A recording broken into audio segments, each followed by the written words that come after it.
Welcome in. It's Big Ten Today. It is great to have you with us on this Tuesday. Dave Revson and Trent Meacham. We're going to get to Christy in a bit talking about the women's tournament, but let's start with the men. Quick thumbnail on where things stand from your point of view. The first weekend was a ton of fun, mostly disappointing for the Big Ten, but we're still alive. Michigan State's playing well. I think they have a course set out for them that they could make a run here. Continue making a run. Absolutely. If there's anyone who can do it, it is Tom Izzo. He has proven it year in and year out. Let's get to our big story, and it is those 4 teams that are still playing in the NCAA tournament. You've got the 1 on the men's side, 3 on the women's. Michigan State, again, the lone survivors we talked about. They'll take on Kansas State on Thursday. Then Maryland, Iowa, Ohio State still alive on the women's side.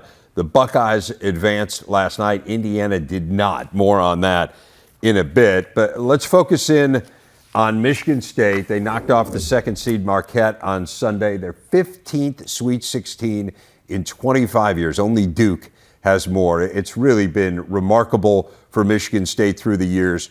Quick takeaway on what we saw over the weekend to get them here. Well, this is a tough team. They're a veteran team. They're a skilled team. So I'm not surprised that they won those 2 games. What maybe was really good to see is they did it defensively. They did it without making threes. This is one of the best three-point shooting teams in the country.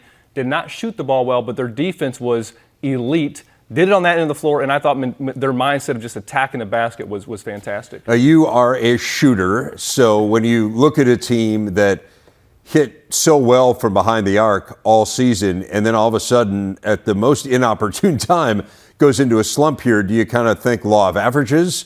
Or do you look at it as, because from where I sit, like NCAA tourney's a guards game, and their guards have been really good, and they're basically a 40% shooting, 3-point shooting team. I don't know how many games you can win hitting 2 of them. Do you look at it and say, well, they'll figure it out? Well, shooters always, if you're not shooting it well, you're thinking law of averages. If you're shooting well, you're not thinking about that. You think the good times are just going to keep on coming.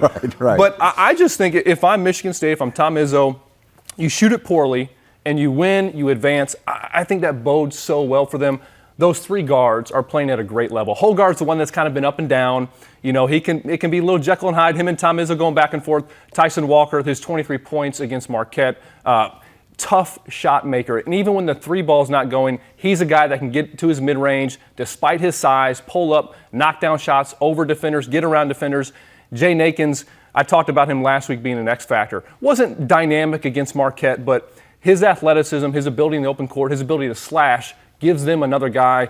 Joey Hauser's playing well. So I think they're going to need to make shots to make the Final Four. I think there's no question about that. Kansas State is high-powered. Tennessee is so tough defensively, so if they advance, they're going to have to spread the floor out and make some shots. But I really like how this team is playing. They embody the DNA of their coach. And this next matchup against Kansas State, I think, is setting up to be a fascinating one. Right. I mean, it was interesting in watching Tennessee on Saturday, and they are extremely physical. I mean, they took Duke out of everything they wanted to do, and to do that without your point guard, pretty impressive. So we'll worry about the Volunteers. That's kind of, you cross that bridge when you come to it, right? But clearly a really good team. The other thing, though, that you had mentioned earlier that I wanted to kind of retrace our steps and get back to is the defense. And this is a team that had not defended well in Michigan State here down the stretch. Defense is so much a part of its DNA, Trent, and I think that's why it was surprising to those of us who have observed this program. I think judging from some of his body language, it was surprising to Tom Izzo as well as he watched this team kind of become less of a defensive force down the stretch. But it seems like somehow they rediscovered that here over the course of the last week. What stood out to you in that defensive effort? There's a few things. One, keeping the ball in front. Boogie Ellis for USC, is a really good offensive player. He was a non-factor in that game. Tyler Kolek, the point guard for Marquette, another guard, Big East Player of the Year. He really struggled against Michigan State. So I think just their ability from their guards to keep the ball in front of them. Then their rotations, how they scrambled out of traps, out of hard hedging on ball screens, was as good as I've seen all season. And then on the inside, Matty Sissoko, I thought, played some of his best basketball this season. And it was interesting, Carson Cooper played the most minutes he has all year. 13 minutes and 16 minutes. That's more he's played all season. So to think of, now as a veteran coach and Tom Izzo knowing, hey, I need to play this guy more, that surprised me. He gives them some athleticism, some length. He gave very valuable minutes. Doesn't need to score. He did a little bit, but if he can just have a positive impact, be a rim protector, rebound the ball, those two guys on the inside I thought were very, very good for the Spartans. Yeah, absolutely. Cooper really stood out to me as well on Sunday. And Sissoko was one bucket away from a double-double. He started the year so well. The game against Gonzaga was fantastic, and then has been kind of mercurial, disappears a little bit, doesn't give them a whole lot in that 5 spot. I think it's been a concern all season. But, man, if those two play like that, again, I think it speaks volumes that they won the game hitting 2 3-pointers. You think about this year, most of the games where they don't shoot the ball well, they lose. So to not shoot it great from the outside, figure out a way to win, really speaks to how good they were in some other aspects. And I think earlier I mentioned the mentality. I think a couple of numbers that really point to this. Plus 26 free throw attempts in those 2 games, plus 28 points in the paint. I think that really suits them well. Just this mentality of we're going to attack the basket, we're going to rebound the ball. If we get in the paint, get 2 feet in the paint, now we have options. That 3 ball, if it starts falling, I think this team could win the next couple games as well. 16 wins now as a lower seed for Tom Izzo as a head coach, passes Jim Boeheim for the most ever. So now they take on Kansas State. K-State's been a great story all year. Jerome Tang coming in and just had to overhaul his roster. He really had no choice. I mean, 2 guys returning. He literally had no one on the roster, as you said, other than 2. So I always think, and we've talked about this a lot during the course of the year, I think kind of in the context of Illinois and some other teams in the Big Ten that tried similar overhauls, some with some success, others without the same level of success, because you're really threading a needle. It's hard to do. You don't just have to find guys, but you have to find the right guys and to see whether or not the chemistry is there. It's so hard to know with the way the portal works and the immediacy of it all, right? I mean, a guy's in the portal and a couple hours later he's got teams beating down his door. Jerome Tang got it right and seems to have built a really good mentality very quickly around this Kansas State team. What's the challenge here for the Spartans? Well, as Jerome Tang put it so eloquently after the game, he said, "We got dudes." He said, "We got dudes," and he said they had more dudes than Kentucky. Kentucky, you know, any program you think of the talent, the pro potential. So Jerome Tang's high on his guys. Those pieces fit really well together.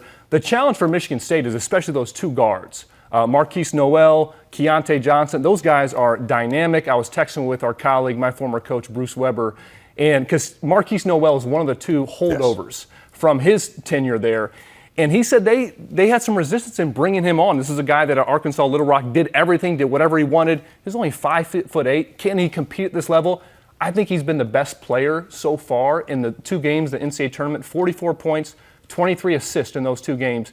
So difficult to keep in front of you, but then he shoots those bombs, and when that's going in, it's really tough to defend. I always hated guarding those little, water bug guys that are just so quick, so dynamic. He's that way. Keontae Johnson, big-time athlete. Across the board, this is a very confident team. They play kind of free-flowing.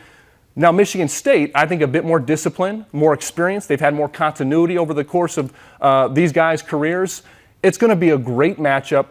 The biggest thing is containing those 2 guards. That's really difficult to do. And then how do they play out of ball screens? Can they contain them, or are they now scrambling because Noel is getting around that hedge? They're finding that short roll. So how Michigan State can guard the ball screens will be critical. Noel just unbelievable down the stretch in that game against Kentucky. 23 of his 27 coming in the second half. You also think a little bit, I mean, I tend, maybe to a certain extent we overstate it because we're talking about a coach who just beat John Calipari head-to-head, and we know how good he has been, arguably, I think, one of the greatest coaches of our generation. You do wonder about a coach, his first time, and he's never been a head coach. He was assistant coach at Baylor for all those years. To be a head coach in the NCAA tournament for the first time and go up against someone like Tom Izzo, again, I don't want to overstate it because we saw what he just did, but it feels like there's an advantage there with no disrespect to Jerome Tang, who may end up being an unbelievable, legendary coach. But first time through this for everyone can be a little daunting. Already got Calipari, Izzo's up next. I mean, welcome to college basketball, yeah, no right? doubt, right? And I think, Jerome Tang's done a fantastic job. When I think of Tom Izzo, though, his team they embody who he is. It's in their DNA. I played for one of Izzo's disciples, Brian Gregory, my freshman year at University of Dayton. And it's all about toughness, okay? And that's their whole MO. His teams are always tough. And speaking of toughness, Jay Billis has a great quote. He says, "Tough players are hard to play against and easy to play with."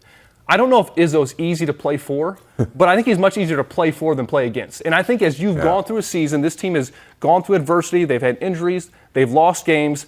I think he's much, much easier to play for as you get into the big tournament.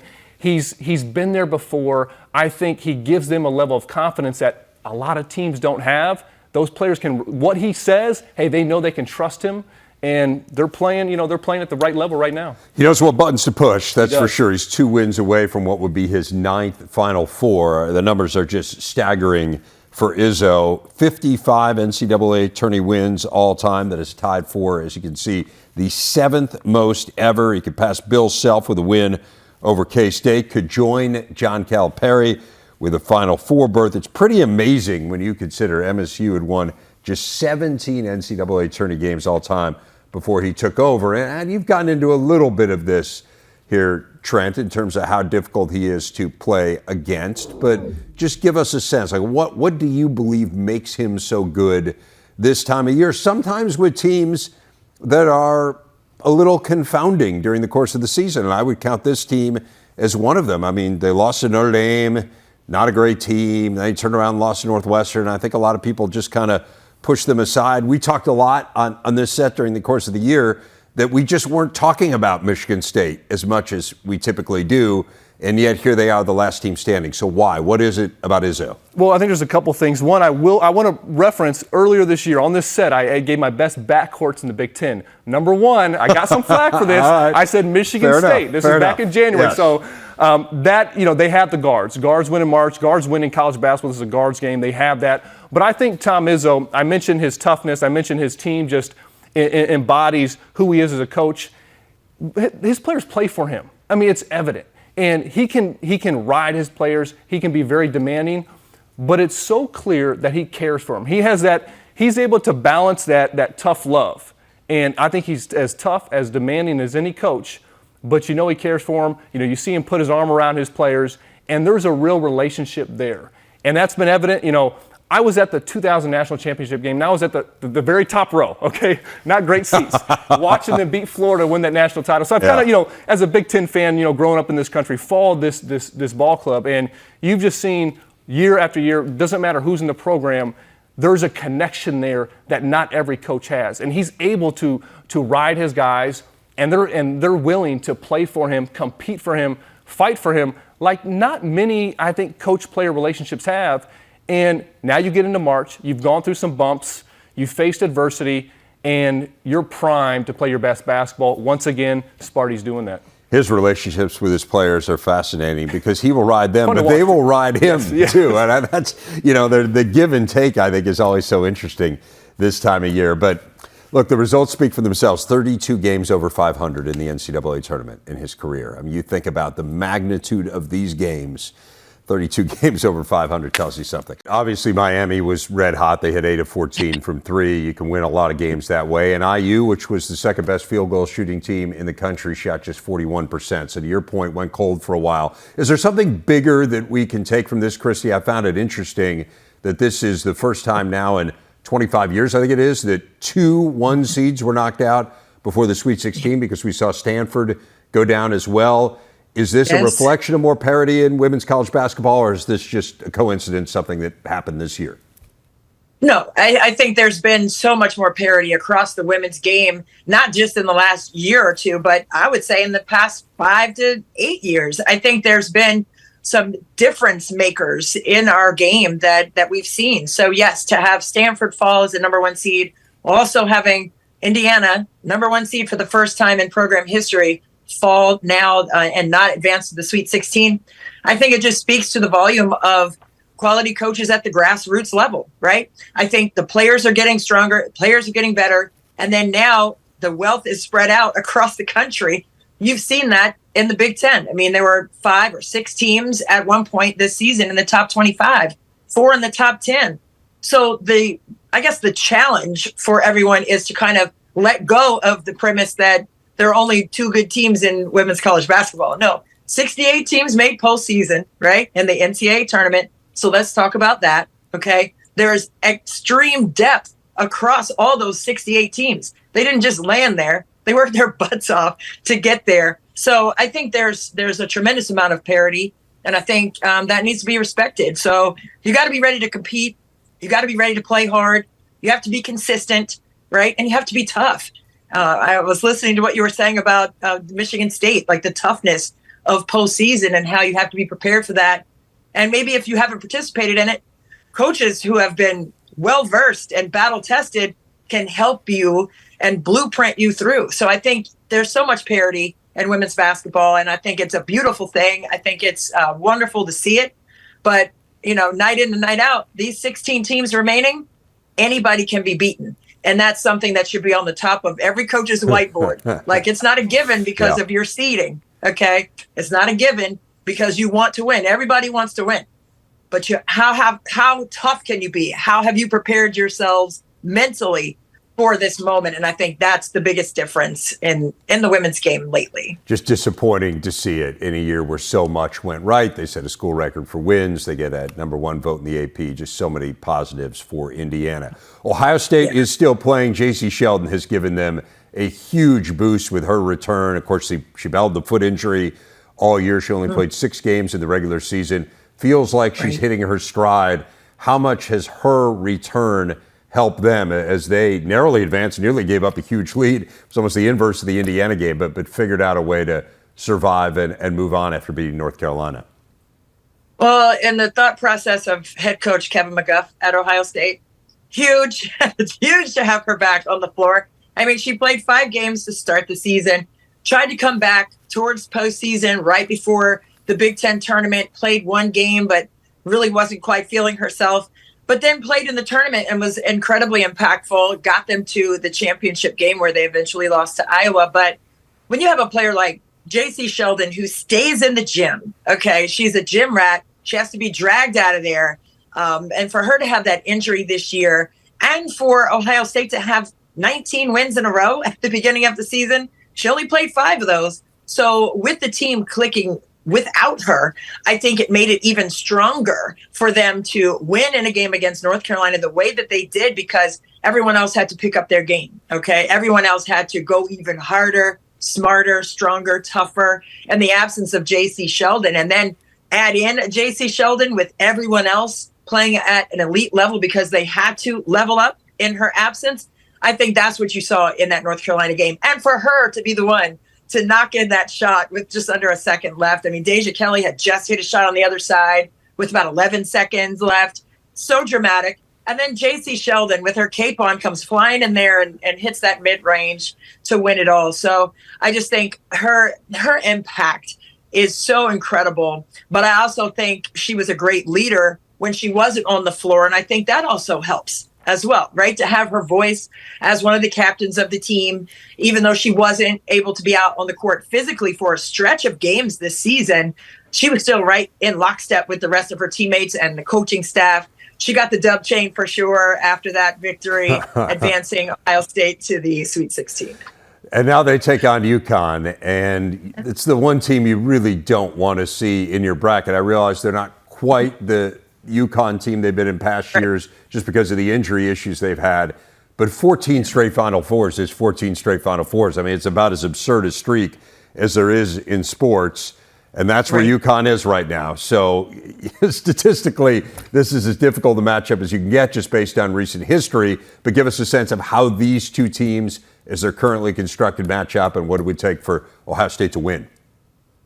It was very interesting because Dorka Juhas transferred from Ohio State and she's now playing for UConn. So that's a dynamic to circle to watch during the game. But I just think, like what you said, Dave, with UConn having their injury issues all season long. I mean, they've been in and out of different rotations. But Gina Ariema, like I was saying, is well-versed, obviously, in postseason play and preparation mentally to be able to compete at that level. So I think it's going to be very interesting to see what Ohio State's press does to UConn. And I know UConn has seen a bevy of defensive schemes, but Ohio State really applies a lot of pressure. They really make you speed your game up. So I want to see how many times Ohio State can turn UConn over 4-point production, right? Not just dead ball turnovers, which are great, okay, but how can they get the steal and score opportunities from their rabid defense. And that's what we've seen the last 2 years with their 2-2-1 full court press. They are flying around. And I think Taylor Mikesell said it best at Media Day. She said,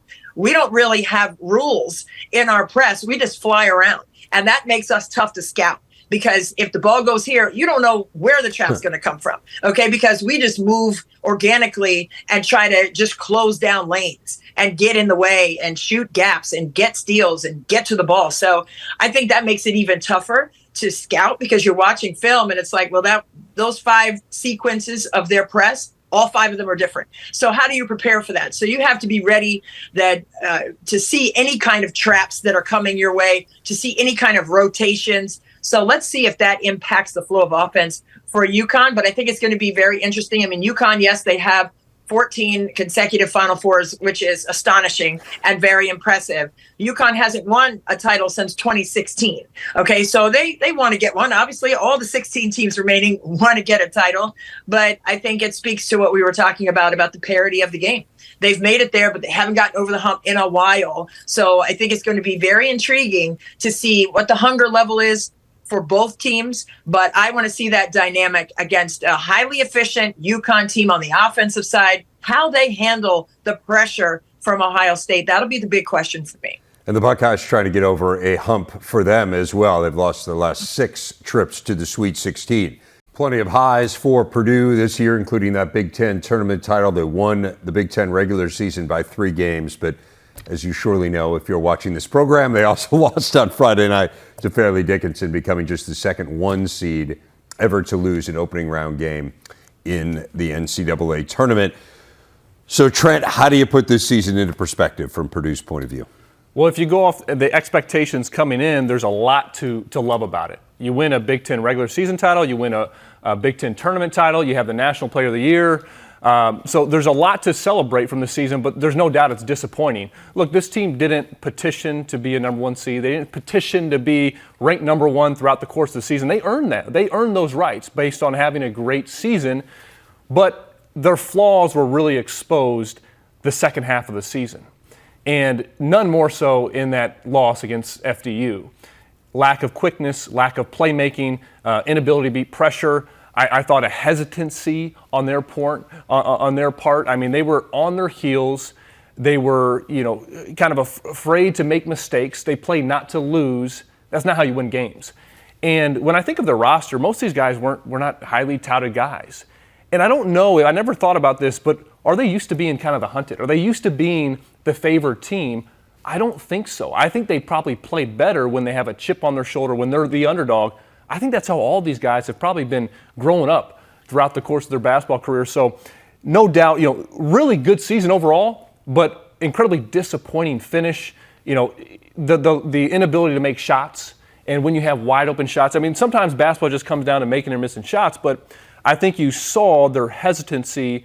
And here's the thing, a coach once told me, don't shoot it because you're open. Shoot it because you want it. Shoot it because you believe in yourself to make the shot. And it just didn't feel like it. And that's what's disappointing. 5 for 26 from 3 when you're having wide open shots. The turnovers, when you have the National Player of the Year and you can't kind of capitalize on that like they did, yeah, it's disappointing. Yeah, I would agree with you. And it was not only were they open, I mean, it was part of the game plan for them to be open, Yes. Clearly, right? I mean, Yes.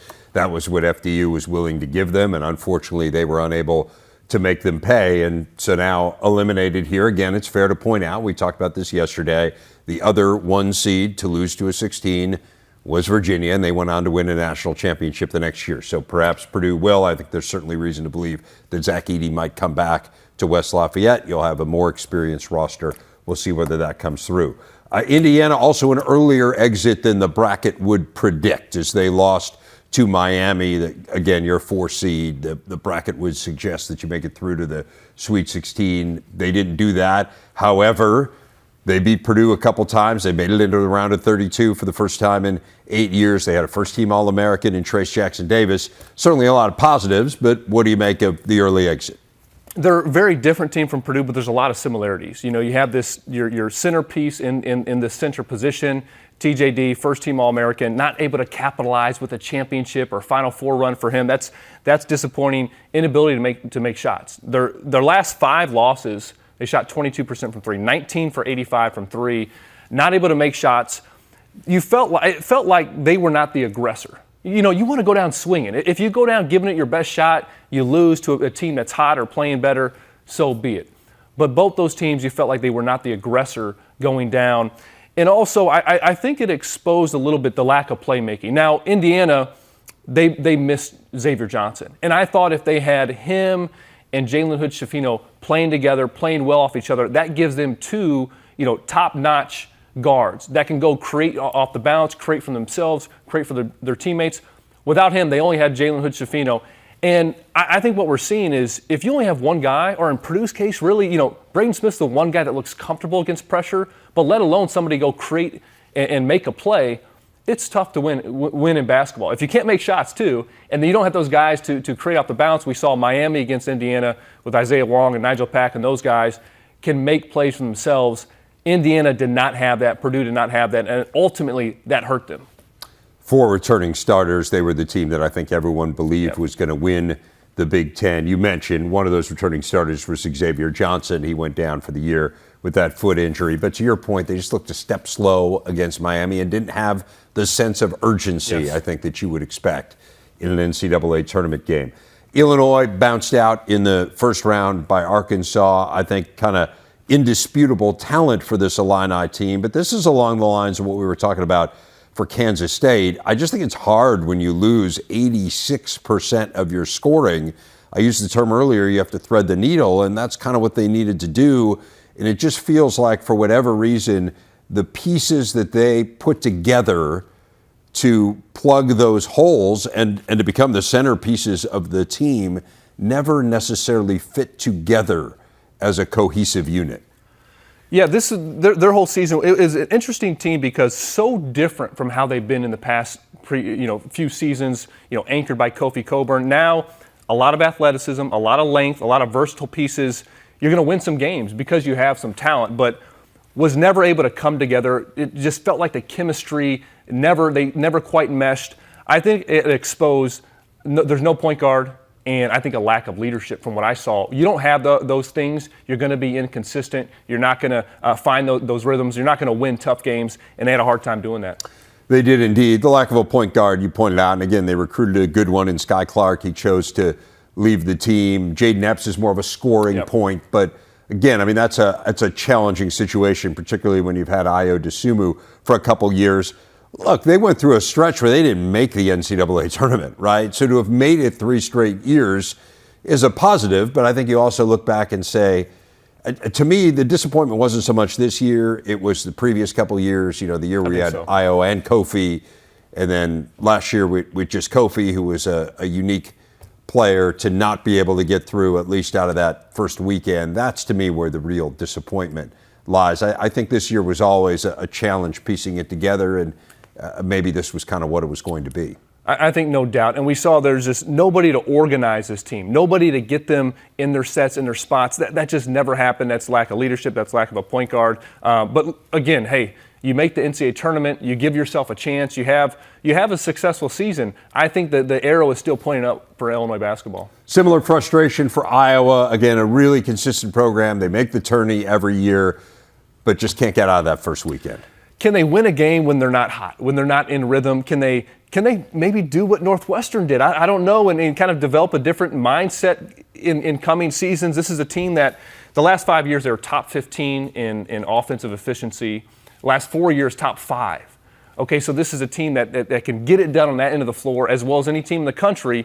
Now they just got to improve on the other end of the floor. Again, you had Keegan Murray, you had Chris Murray, you had Luka Garza, All-Americans, and not able to advance. There's some disappointment there, but they do have a good thing going in Iowa City. We'll see how they continue in coming seasons. They certainly do. And again, they have an identity. I think what you're saying is, can you complement your identity by being solid in that other area? And I think to not, as you said, with marquee players, All-American type players, to not advance past the first game in the last 2 years after 4 straight times where at least, won a game in the tourney. That's where it's challenging. And we'll see. That roster's going to turn over quite a bit for Iowa this coming season. Our big stat focused on big improvements. Penn State, Maryland, Northwestern all took significant jumps their year-over-year win totals. Nittany Lions leading the way up 9 victories from a season ago. Terps and Cats not far behind. All 3 of these teams got bounced out in the round of 32 of the NCAA tourney after failing to make it a year ago. And so, Trent, interested in what you learned about each one of these programs this year. I think maybe a little bit more positive spin than the ones that we talked about in the previous segment, starting with Northwestern. All 3 teams should feel great about themselves. Northwestern, I mean, to think of how they changed their identity to become a defensive-oriented team, I haven't seen that happen too often. And it's the same guys. It's not like it's a different group of characters that came in and brought that. Different coach in Chris Lowry, his assistant, I think, was key.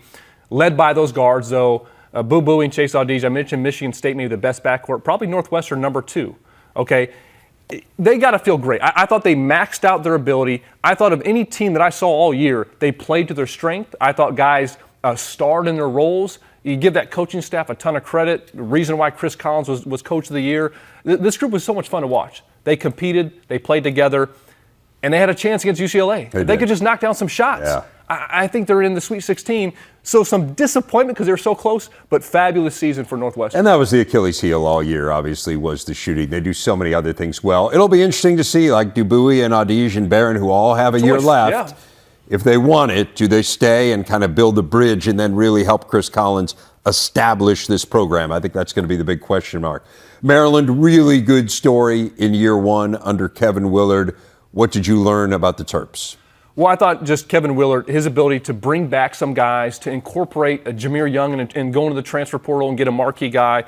They had a great season. On the road, they struggled, but they didn't quite have the depth, but they did have experience. I thought they played hard. Offensively, they were challenging at times to manufacture good shots. Didn't share the ball that well, but overall, they had a fantastic season, got a big win against a good West Virginia team in the NCAA tournament. I think Maryland fans have to feel very good about the program being in Kevin Willard's hands and the future ahead. It'll be interesting, like any team, what next season looks like, but great start for Kevin Willard. And to get guys to buy into his vision, Great I mean, point. you talked about the Yes. guys who stuck around. That really bodes well, right? That he was able to convince Julian Reese and Dante Scott and Hakeem Hart to stay. Penn State, I think we learned Micah Shrewsbury can really coach basketball. What else? Well, I thought he maxed out his potential. He changed his schemes to fit his personnel. He gave the ball to a guy like Jalen Pickett, such a unique player. I loved watching them play. I thought they played so well together. One of the most efficient teams in the country, embraced the 3 ball. If they could have just made a couple more and just closed out that game against Texas, they'd be in the Sweet 16. But such a fun team to watch. Hopefully Micah Shrewsbury can stay there at Penn State because he's got something going. He is a terrific, terrific young coach. Most experienced roster in the country this year, and I think he really took advantage of that. Now the question is, it turns over. Obviously, does he stay? And then how do they plug those holes? Although they've had a great recruiting class last year, and we saw some signs of it, and they have a really good class coming in for next season as well.